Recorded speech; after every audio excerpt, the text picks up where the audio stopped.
부활은 삶과 죽음에 대한 경계를 말하고 있습니다. 신앙적으로 영혼의 문제가 해결되기 위해서는 절대자이신 창조주를 찾아가야 하는데, 우리가 부활이라는 이 믿음은 사람의 이해의 영역이 아니라 믿음의 영역입니다. 많은 사람들이 이것을 이해하려고 하니까 안 믿어지는 거죠. 이것이 어떻게 이해할 수 있는 겁니까? 그래서 믿음의 영역인 이 부분은 종교적으로밖에 풀 수 없다. 부활을 제작한 김상철 감독입니다. 제가 10년 동안 기독교 영화를 하면서 이제 한 가지를 이제 단어로 선택하면 제자도, 제자의 삶, 제자의 도라고 그러잖아요. 그러니까 예수를 믿는 사람이 어떻게 살아야 하는가라는 그것을 배워가는 과정이었어요. 그러니까 누군가는 또 표현을 해야 됐고, 저는 기독교가 이 세상에서 많은 어떤 평판이 좀 부정적인 면이 많으나 여전히 예수님을 믿는 신실한 분이 많이 있다. 그럼 우리가 히브리서 11장 4절 말씀에 그가 죽었으나 믿음으로 말하느니라. 사람은 이 땅을 떠날 수 있어도 그 믿음은 남고 그 믿음의 흔적들이 우리를 변화시킨다라고 봤습니다. 저는 이제 그것을 영화적으로 이제 표현을 해낸 거죠. 부활이라는 이 주제에 부합하도록 부활을 가장 잘 설명할 수 있는 곳을 찾아갔어요. 이제 그렇기 위해서 저희가 간 곳이 비기독교인들을 위해서 삶과 죽음에 대해서 가장 적합한 장소가 어딘가 봤을 때는 인도 바라나시였습니다. 바라나시는 삶과 죽음이 혼재하고 있는 곳이다라고 표현할 수 있는데, 바라나시에서 이제 보게 되는 화장터죠. 그곳은 매일 100여 구의 시신이 화장이 됩니다. 그 화장이 되는 사람들은 24시간 전에는 모두가 예외 없이 살았던 사람들입니다. 그러니까 24시간 전에 살았던 사람들이 24시간 후에는 화장이 되고 연기가 되어서 사라지는 것이죠. 그래서 그곳에서는 삶과 죽음이 함께 혼재되어 있습니다. 그래서 인도 바라나시를 가게 되면 삶과 죽음을 볼 수 있는 곳이기 때문에 인간의 태어남과 죽음을 볼 수 있죠. 또 하나는 이제 이탈리아 로마에서 봤던 카타콤입니다. 카타콤은 무덤이잖아요. 그러니까 수도원이 진리에 굴복한 사람들이 모여있는 것이 수도원이라면, 인간의 유한성에 굴복해서 인정한 사람들이 모여있는 것은 공동묘지고 무덤이에요. 카타콤은 그런 곳이죠. 그런데 이 카타콤은 어두컴컴한 곳인데 유일하게 빛이 들어오는 곳은 환풍구인데, 그 환풍구는 자기 무덤을 팠던 그 출발점이 그곳이에요. 결국은 무덤을 팠던 사람의 그 첫 출구가 지금의 환풍구가 되어 있는 것이죠.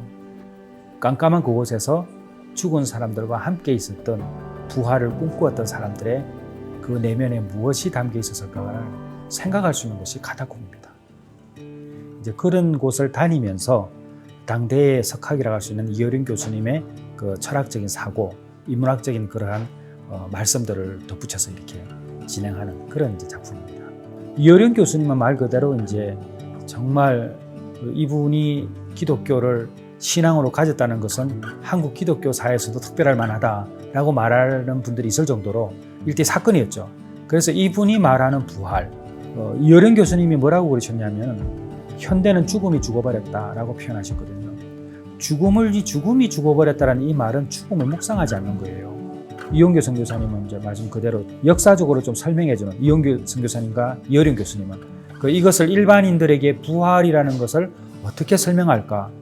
그런 점에서 이용규 교수님은 신앙인의 입장에서, 또 이어륜 교수님은 비신자의 입장에서 충분히 설명을 해 나가면서 나중에는 교집합이 나오는 이제 그런 역할들이 이제 되고 있고요.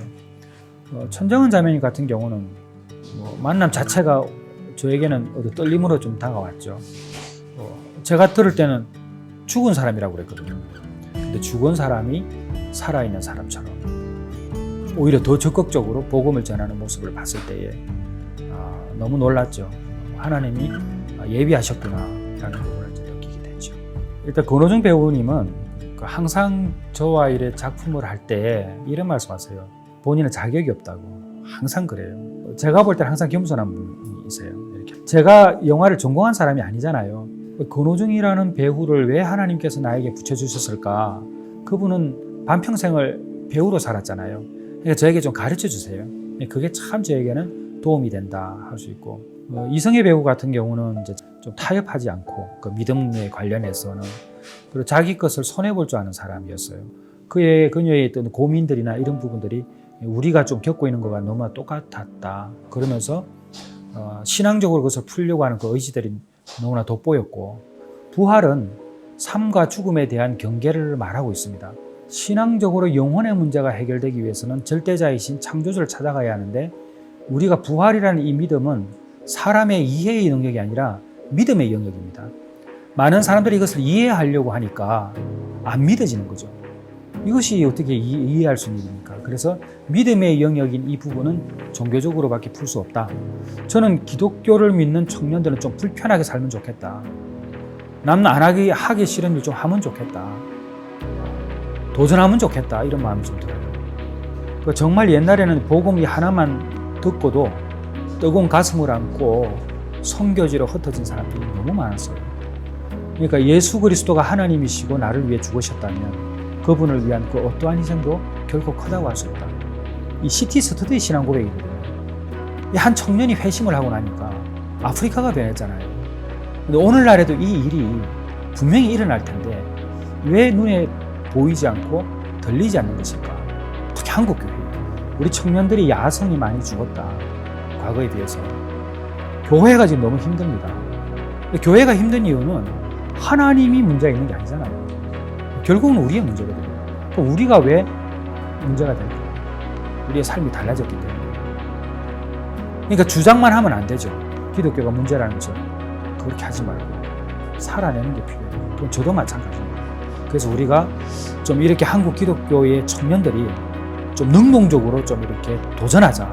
지금같이 코로나19 때문에 침체되어 있고 세상은 조용받고 거기에서 우리가 해야 될 것이 뭐냐면 우리가 반성할 것은 깨끗하게 반성하고 또 회개하고 좀 더 낮은 곳으로. 예수님을 믿는다는 것은 좁은 문을 여는 것이죠. 근데 좁은 문만 여는 사람들이 너무 많다. 그러면 어떻게 해야 돼요? 좁은 길을 걸어야죠. 오늘날의 문제는 좁은 문을 연 사람들이 좁은 길은 걸어가지 않는다. 그래서